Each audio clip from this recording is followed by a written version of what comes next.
నమస్తే ఫ్రెండ్స్, ఇంకేం దసరా వచ్చేసింది. మహిళలందరూ చాలా హడావిడిగా ఉంటారు.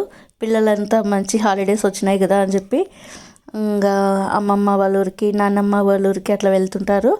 ఇంకా మహిళలు అయితే ఇంకా దసరా అమ్మవారిని బొమ్మల కొలువులాగా పెట్టి కొంతమంది అయితే మంచిగా సెలబ్రేషన్ చేసుకుంటుంటారు. అందరూ ఒక్కొక్కరు ఒక్కొక్క విధంగా పూజ చేస్తారు. అంత అమ్మ దయ ఉంటే ఇంకా మనకు ఇంకా చెప్పనవసరం లేదు.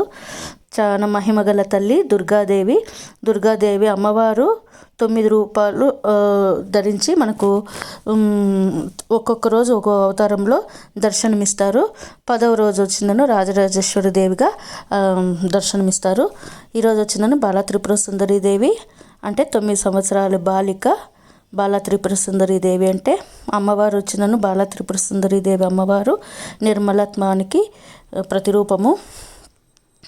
ఇంకా మనము అమ్మవారిని బాలా త్రిపుర సుందరి దేవి అమ్మవారిని పూజిస్తే కనుక మనకు మంచి శాంతి సంతోషము కలుగుతాయి. ఇంకా అమ్మవారికి లేత గులాబీ రంగు చీర కడతారు. అలంకారం వచ్చిందను లేత గులాబీ రంగు చీర మరియు లేత గులాబీ రంగు పూలతో పూజ చేస్తారు. మనకి ఏ పువ్వులు అవైలబిలిటీలో ఉంటే అవి వాటితో పూజ చేసుకోవచ్చు. మరేం తొందర అయితే లేదు. కాబట్టి ఈరోజు నేను వచ్చి కట్టె పొంగలిను బెల్లం పరమాన్నము అమ్మవారికి నైవేద్యంగా పెట్టినాను.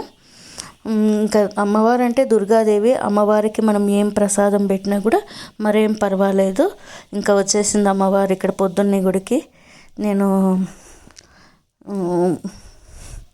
లోపల ఉన్నాను, పిలుస్తుంది అమ్మ అని పిలుస్తుంది. ఇంకంతే నేను అదిరా ఇంకా బనానా తీసుకొని వచ్చినాను పొద్దున్నే ఇంకా పెట్టేసినాను.